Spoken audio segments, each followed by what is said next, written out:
The broadcast is now starting. All attendees are in listen-only mode. Good morning. Welcome to another in our exciting series of D-Link webinars. I'm here as always with Craig. Just going to make a quick advanced apology. There may be a little bit of noise in the background. Obviously, we're both still working from home. There's little that we can do about when our neighbours choose to mow their lawns and other bits. Yeah, it's perfect time. It's been quiet all morning, and then as soon as we start the webinar, out come the lawnmowers. Exactly. They wait for 10:30 on a Tuesday to yeah. So we're here today to talk about the VIP Plus Wi-Fi Planner tool. So it's going to be a slightly different webinar as usual. It's not going to be so much of us talking, more of a demonstration of the tool, how to use it, and when to use it, which is also very, very useful. So we're here to talk about, as I mentioned, the Wi-Fi Planner Plus Wi-Fi Planner Pro tool. Sorry, a bit of a mouthful. It's a simple and practical tool for pre-sales planning. And what that will do for you is it will provide you with a comprehensive visualization of the Wi-Fi environment prior to actual deployment. It will make communication and planning your wireless LAN deployment a lot easier. So if you start off, let's start off with. Sorry, I haven't introduced Craig. Craig's here with me as always. I got a little bit. I got a little bit A bit ahead of carried away. Sorry. Craig's here, our technical pre-sales manager. As always, I got a little bit carried away with the noise outside, so hopefully you can't pick that up too much on the microphone. But why use a Wi-Fi planner? There's a number of reasons, as you would fully expect, to use a Wi-Fi planner. Without proper planning, mapping, your wireless networks, they just stand a higher chance of failure overall. In a wireless local area network, the radio wave signals are difficult to grasp and visualize, and wireless signals can be affected by physical objects, radio electrical interference, and even the environment. A single mirror or a concrete wall can decrease the signal over 75%, which That's right. Yeah, it's a real problem. It's something we've always had to deal with, and especially things like, I mean, I've done some site surveys where we've had metal sheeting for roofs and all kinds of crazy things, and it's very difficult to try and imagine how that affects the signal. And it's only when you get into the place sometimes that you can really find that out. But what we're going to show today is the Wi-Fi planner, so that you can have a little bit of pre-planning, because if you don't do that planning side, sometimes things can go a little bit wrong. Yeah, as Craig mentioned, Craig's often out on physical site surveys, but when Craig's not on a physical site survey, he'll generally be in the Wi-Fi planner. Yeah.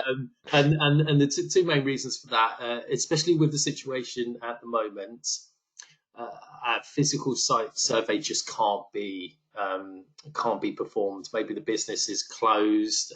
We all know that we're not quite back to normal under the current situation. The businesses are opening, but having a simulation tool, having an online tool which can provide a plan is extra valuable at the moment. Hence why we're choosing to do this webinar now and bring you up to speed with exactly what you can do. And the other big advantage is having a plan. The plan won't be foolproof, as Craig's mentioned. You'll turn up at a warehouse and the walls will be full of lead or cavity insulation or anything that will slow down or distort the Wi-Fi signal. But having an initial plan in place before you go on the physical site survey it's going to make you look more professional. It's going to give an idea to the customer about just how much equipment they need and placement and all that kind of stuff before you do actually do the physical site survey. And I think that's that's a big bonus and a good reason to use the tool. Yeah, absolutely. And just as much as we talk about there's problems in Wi-Fi, sometimes it's the opposite. Sometimes you can go in and there's no problems. Now, if you have that map already, and it does happen, it's a bit rare, but it does happen. And if you go in with that plan and you find out that it's quite similar to what you've already planned, then you know where to check the key points, how you're going to put it, and how many access points, and you believe in the site with a full plan of where they're going to go as well. Well, it's not a big shock, is it, for the customer if you go in and you've said 8 access points, but then there's a wall, so you need 9. It's not going to be as big a shock as if they had no idea from the start that they're going to need all of these access points. So it's good for managing customer expectations. I think is a major benefit of the. Yeah, very well said. We put a few slides in about how to build a network. Now, we did these slides in a previous webinar, which I'm going to link to in the description.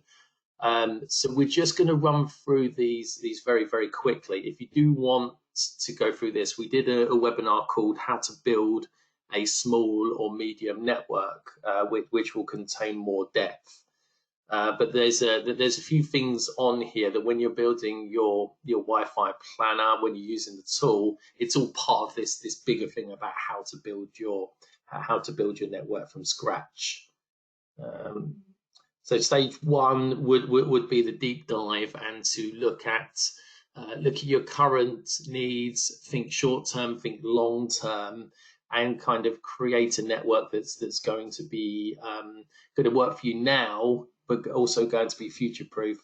And at the same time, look at the budget that you've got available to make sure that all of those situations are satisfied.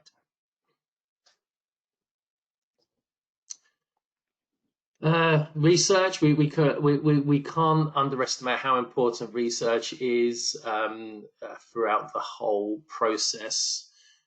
You just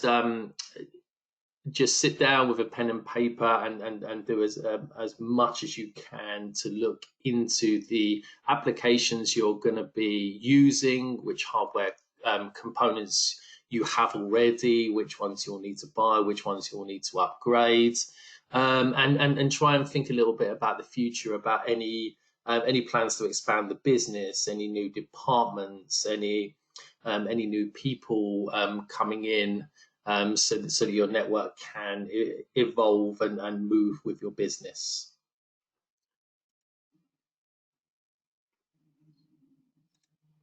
Then it's time for the plan. So take your research, take your deep dive, and just take that time to sit down and create a foolproof plan, a timeline of how you're going to do everything. There's a list of bits on the slide here to go through that are really important on here, and I'm sure that Craig will agree with me that creating a project plan timeline with projected costs is one of the most important things on there, just to make sure that that's okay. It is. It's also one of the most difficult things as well. Timelines can always change. Projected costs.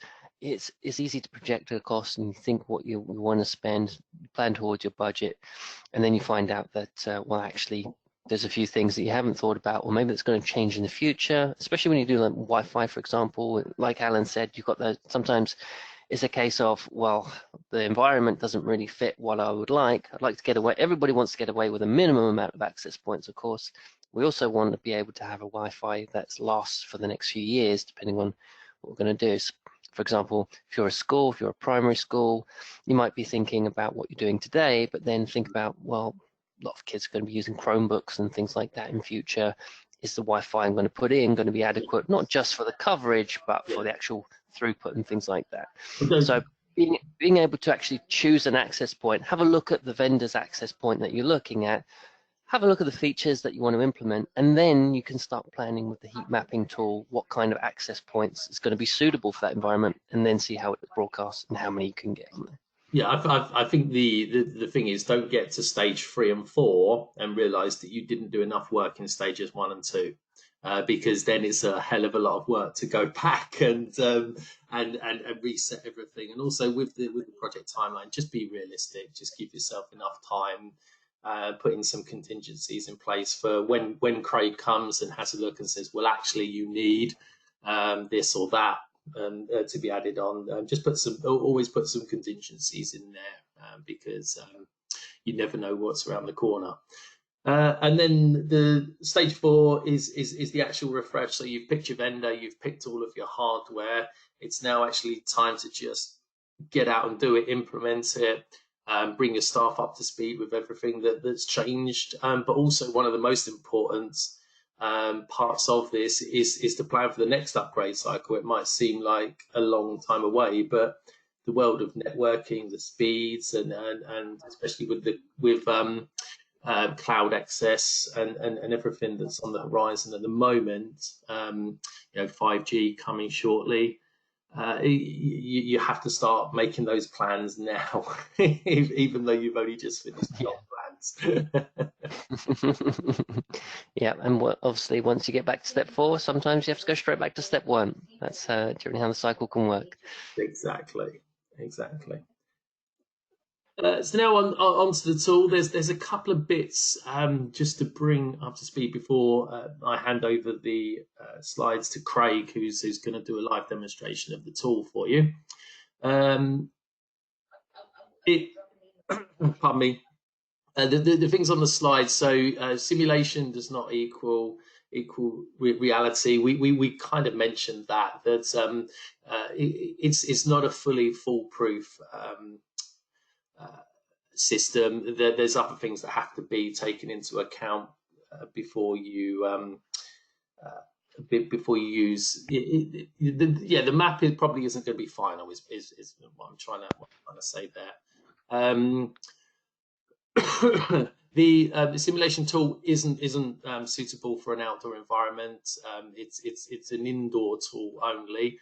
If you do need any advice on outdoor environments, probably best to drop Craig an email at our UKI sales@dealing.com email address, where we all pick that up. I'm sure Craig will be happy to help. And absolutely. Simulation cannot be held accountable for height. So you can see in the situation there, you've got a massive ceiling. So in a big warehouse kind of environment, you have to take into account how tall the roof is, and I'm sure that there's a number of other things. But the tool is very powerful. But just bear in mind these factors when you're pulling together your plan, that it might not be 100% gospel. Okay, so I'm now going to hand over the screen to Craig, who's going to take us through. Are you doing? Here's one I made earlier, Craig. I will be. Yes. 1 second. Let me get the screen.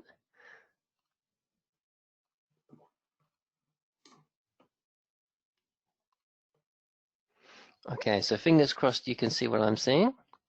I can, so I'm very hopeful that's there we go. That's working for everyone. Okay. Nice background, Craig. Thank you very much.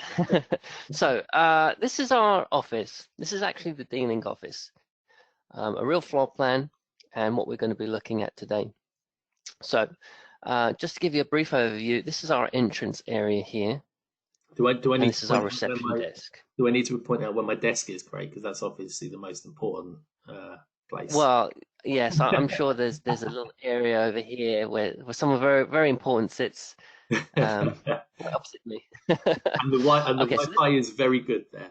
The Wi-Fi is very good there. We've made sure of that. Okay, so let's go right from the beginning. So where you'll find our tools is on our D-Link partner portal. So simply, if you don't need to worry about the link, just put in D-Link partner portal into Google, and the first thing that comes up says "Welcome to VIP partner portal." So that's where we're going to go, and then you should have a sign-in. So everybody who registers as a D-Link partner will have a sign-in. So I'm going to sign in with mine. If you don't have a sign-in, registration is absolutely free. So just go to the same page that Craig is now on, and you can sign up at a link a little bit further down the page. So.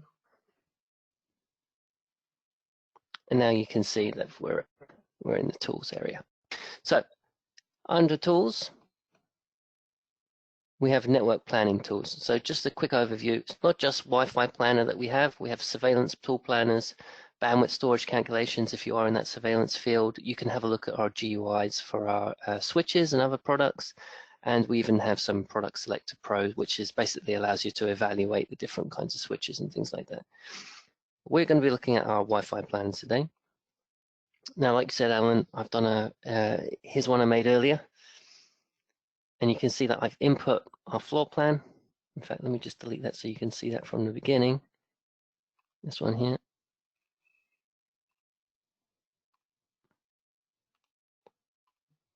So this is the floor plan that I've made.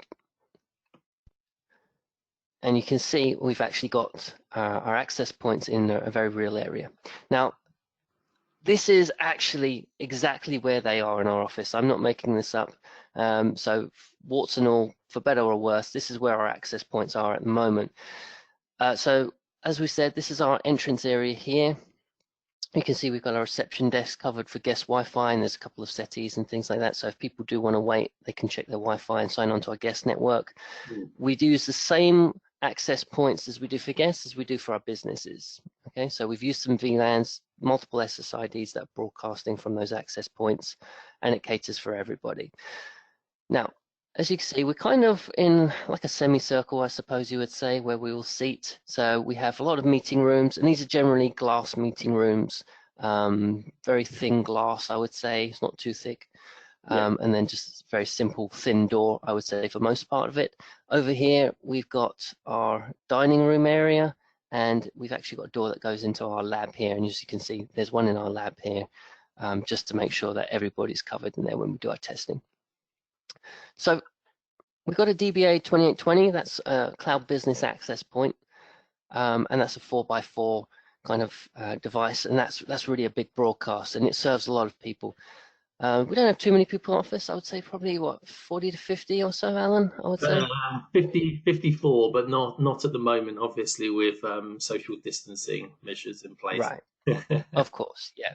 Well, the funny thing is, we still have to cater for that, right? Yes. Because what we've done, and I think a lot of offices will be doing, is splitting into different groups. So sort of 20 people go in another day, 20 people go in another day, or whatever. Yeah. But the people are still seated and interspersed, right? We still have to cover that area, because even more so, no one's crowded together now. So there's less people, but the coverage area is the same, isn't it? So all areas need the same absolutely access points. Yeah, and even more so now, that coverage area has to go a little bit further. So that's something that we do. So that's what I've made. And as you can see, it's a very approximation, a very good close approximation. Now, if I was looking at this, I might think about rejigging things, maybe moving the access points. For example, this one over here might go on a back wall over here, and you can see how it changes the broadcast. That way it can hit some of these buildings a little bit more. And then maybe move this one out over here and just cover people that are more important. So you can already see where I've put them in the real environment, I'm able to start changing things and see what might be better, or improve it, or maybe move things around. And that's one of the very real tools. And that's not just something that you can do right at the beginning, something that you can do while you're on site as well. So this Wi-Fi planner isn't just for a browser, it's actually made for use on your phones these days. We made that change back over Christmas period so that people could actually go to site and use this planner on the tools. Well, tablet would be great, wouldn't it, with this? An iPad, something with a slightly bigger screen, yeah. Okay, so let's do our webinar. Let's show you how I actually made it and what we put in. So I add a new project. I'm going to call it I've called it webinar, and now I'm going to put in floor plan.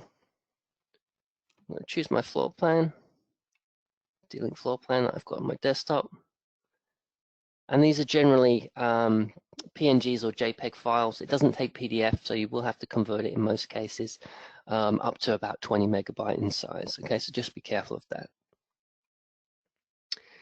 Now I've got my floor plan. The first thing I need to do is scale. It's very important to get the scale right, because if you don't get the scale right, all of your heat maps are going to be completely out.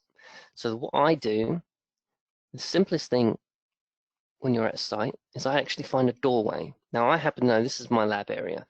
So I happen to know that this is exactly 3 foot. And most doors are pretty generic. They're about 3 foot in size between each other. So I'm going to scale it between these 2 points here. And I'm going to change it to feet and put in 3 foot. Sometimes you have floor plans and there might be a car outside on the floor plans just to give you some scale so you can use a car as well. But generally I find doorways are the best thing. So I'm not going to go through the whole floor plan, but I'll just give you an idea of what the tools can do. So we've got it scaled now, and now we want to put in our coverage zones of where we want the actual Wi-Fi. Now, quite lucky on this one. It's very simple. I can just put in my coverage zones, and then I can think about my exclusion zones as well. So for here, I can just put in around the area where I don't want the Wi-Fi. Now, the reason I put in an exclusion zone is because you don't always want Wi-Fi to broadcast outside of the area, but it just gives you an idea. You won't see much when you're doing this, but it does come up on the report sometimes where the exclusion zones are, something for you to fill in. I'm just putting in an example here. It doesn't really matter if our Wi-Fi does broadcast out in these areas, but not a problem, just so you can see. Okay, so that's my actual zones done. Now, you might notice that it starts to get a little bit untidy as you're trying to do things, and if you're going to start drawing walls and things, which we're about to do, we might want to turn some things off. So I'm going to turn the grid off, and I'm going to change my layers so that my Wi-Fi zones disappear now. But they are actually there, they're just hidden. Photoshop Okay? style. Yeah.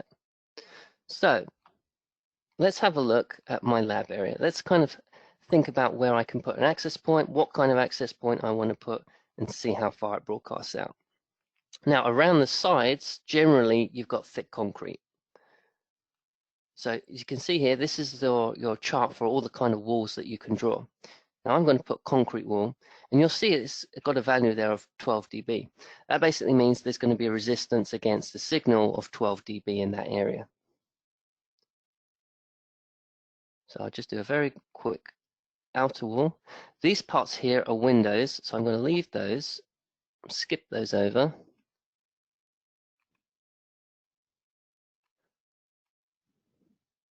Like that. This is an inner wall. Now our inner walls, I can tell you now, are kind of like a plasterboard material. It doesn't really matter if it's wood or plasterboard. You'll see that the values, as long as the values are right, it gives you a better idea. But there is a color chart and it makes it easier to use. So I'm going to try and stick to the right thing, and I'm going to put plasterboard wall.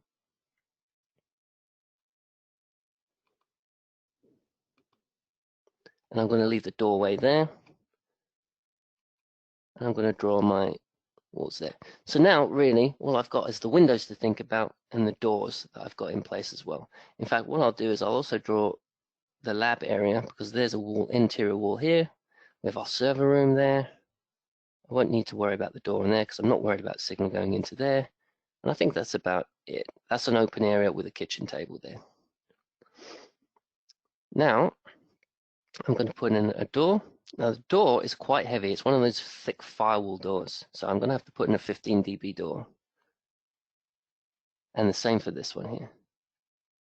And then finally, I'm going to put in some windows. So it's quite a thick glass on the exterior ones. A thick window here. And a thick window there. And a thick window there. This is actually an interior wall. I think I'll redraw that, in fact, just to make sure we're okay. Up to there. So I've now got my area in place. In fact, let me just close that off. I've now got my area in place, and this is pretty accurate, I'd say. Don't you think, Alan?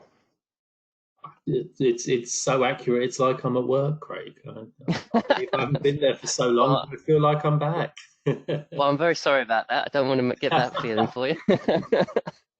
Okay, so now we can think about what kind of access point we actually want to put in. Now, when you click Add AP, you can see we've got indoors and outdoors. So it's going to be an indoor environment that we do. And this is our pretty much our product range that we do. So every access point that we do is on here. So I'm going to show you what is actually in there at the moment, and what's broadcasting. And that's one of the test ones I've got, which is a cloud-based one. It's the DBA 1210 there. So if I just scroll that back up. a DBA 1210. Okay, so I'm going to add in a D1210, and it's actually about there. I think my desk is there. And if I add that, and I click done, the access point is added. Now, what's really nice about our tools is that there's other features like being able to automatically generate a report. But let's have a look at how that looks now. When I click the load button, you can see there's a pretty good broadcast coming from that access point. So if I roll that out now, obviously, we're just concentrating on here at the moment because I haven't drawn in the walls for the rest of the complex. So don't worry about so much outside of these walls, but inside the walls, you can see I've got a nice coverage within the lab environment. And because of that heavy door, you can see the signal is kind of dropping in that area here, but that's enough to cover not just my lab, the server room, but also anybody that's going to be having lunch within that area there. Now, outside of that, we need to start drawing in our walls and things. We're not going to do that now because you can see, if I go back to the other one in a moment, you'll see just exactly how that drops and the effects of it. But that's it. That's all you have to do. Just a few little simple draws and things like that. Now, we've also got some other tools. These are advisor tools. Now, the advisor will actually let you change the placement. So once you've got your access points in place, you're able to change and automatically run it so that they can have a look at what's in the area with each other and make sure that you're broadcasting on the right power transmission and the right placement for those as well. So if you are a little bit unsure, or maybe you're in the right kind of environment where it doesn't really matter so much where the access points go, as long as you get the coverage, that would be a really good tool for you. Most people, I think, will probably stick to the manual method. I do advise that, to be honest, and that's really because you know your environment better than anyone else. If you're the end user, and if you're not the end user, you kind of want to have a look and explore the area as well.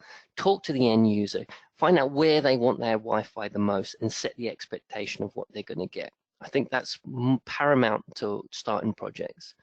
And this is a really good tool for actually starting projects as well.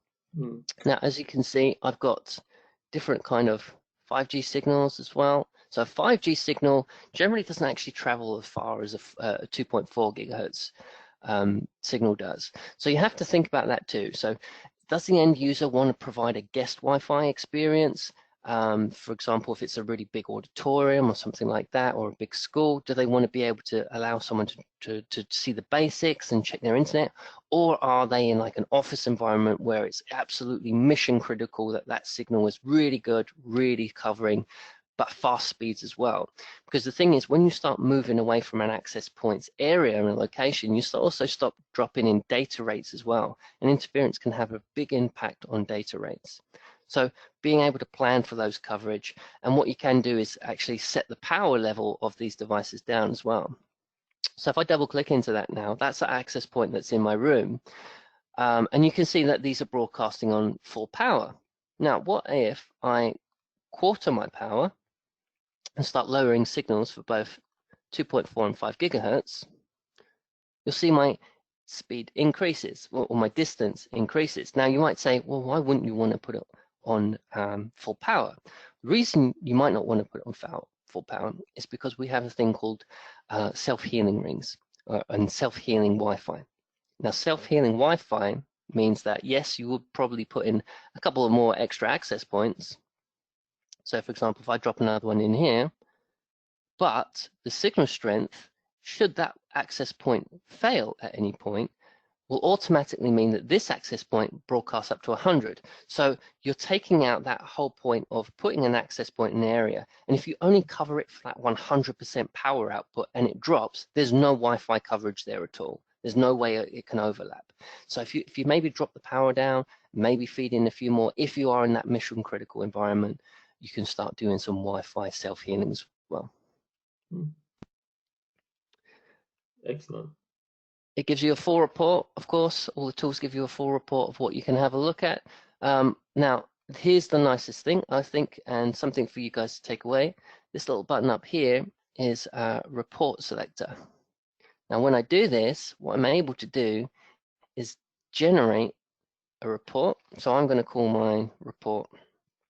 In fact, let me do the Office report for the tool for the full link. So this is the finalized product. where you can see I've filled in all of the walls and I've put in the right kind of environment details. And then I generate my report. So I'm going to say prepared for Craig, location, it's that south right of the office. I select my floor plan, and it'll automatically convert that into a PDF for me.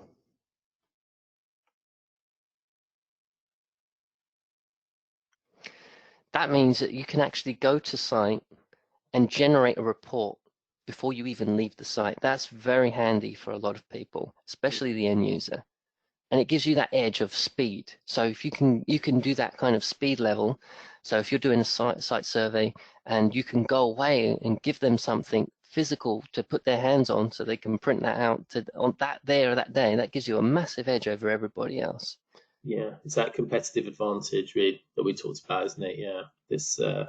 it just looks professional. It looks like you've done your homework, and you've left something behind with a plan, Yeah, basically. absolutely. So And it tells you exactly how many access points you need, what kind of coverage signal that you're going to expect to get on both 2.4 and 5 gigahertz Wi-Fi, and how many you're actually going to be able to sell someone. nice, 93% coverage on 5 gigahertz. That's not bad. Not bad, right? Not bad. And that's just with 3. So that's a real environment. We really have those access points. For us, we find that we got coverage there and nobody else is really too worried about it. Everybody is catered for. But as you can see, maybe we would consider putting in another access point here at some point. But until someone complains, probably not. Well, we run video conferences in those meeting rooms, and we don't really have many problems, do we, Craig? So I think what we've got is pretty much adequate. Yeah. Okay, I'm going to hand back over to you now, Alan. No problem.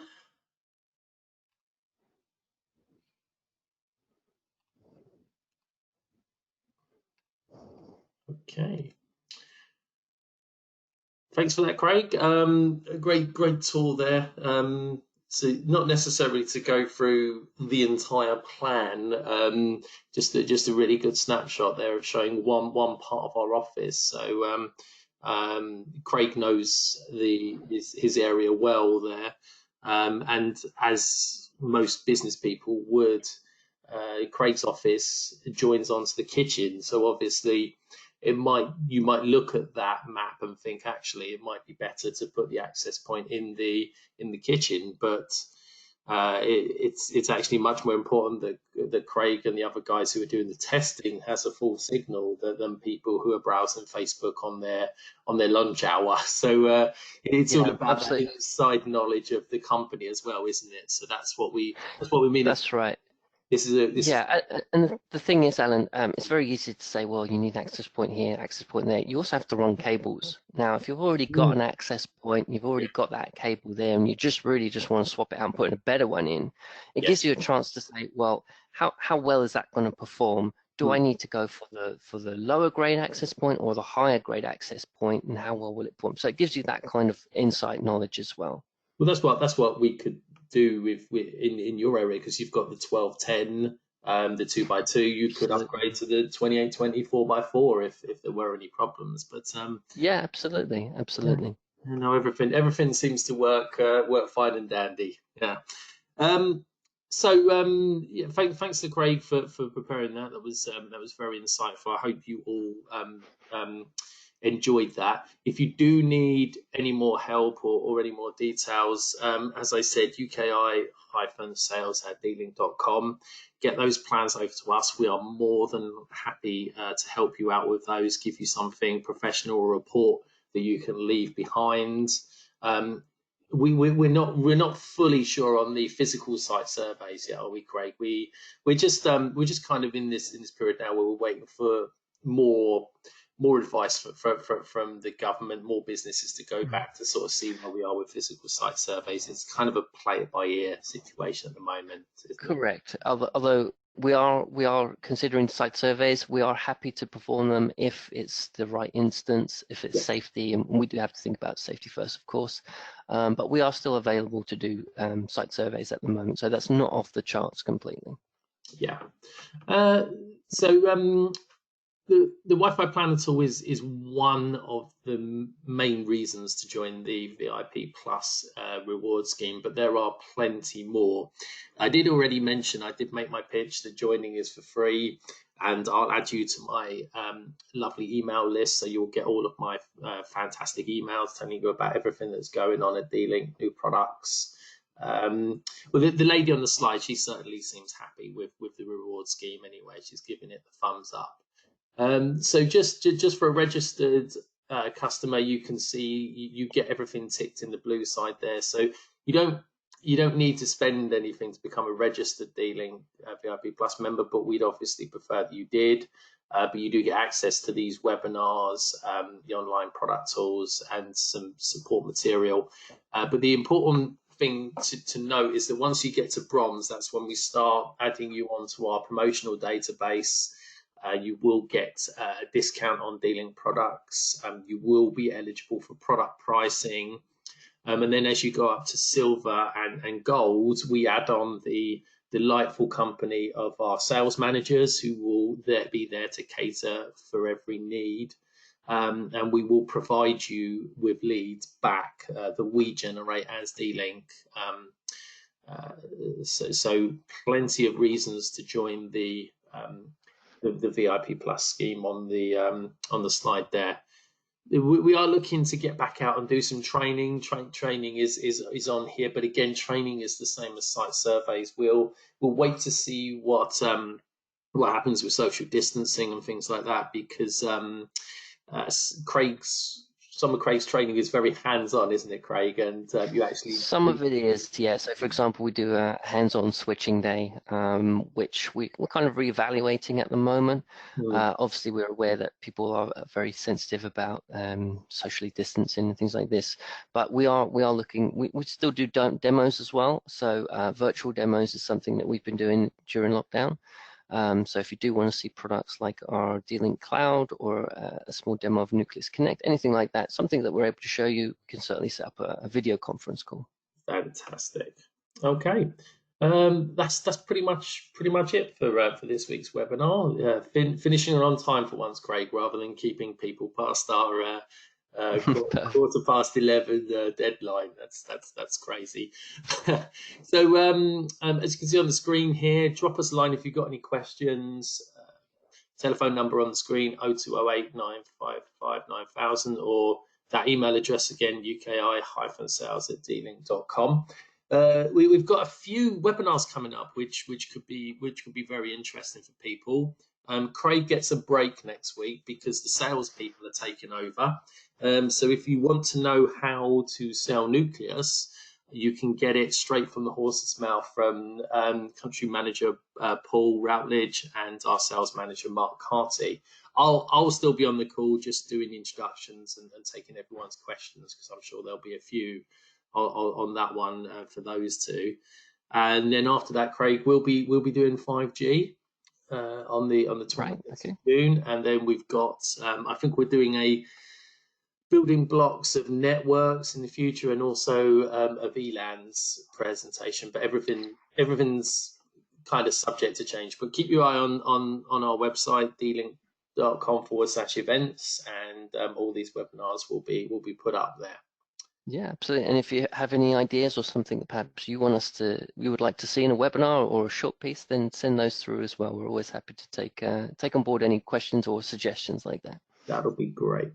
Okay, then all that leaves is for me to say thanks for joining, and hopefully we'll see you all again next week. Okay, bye-bye for now.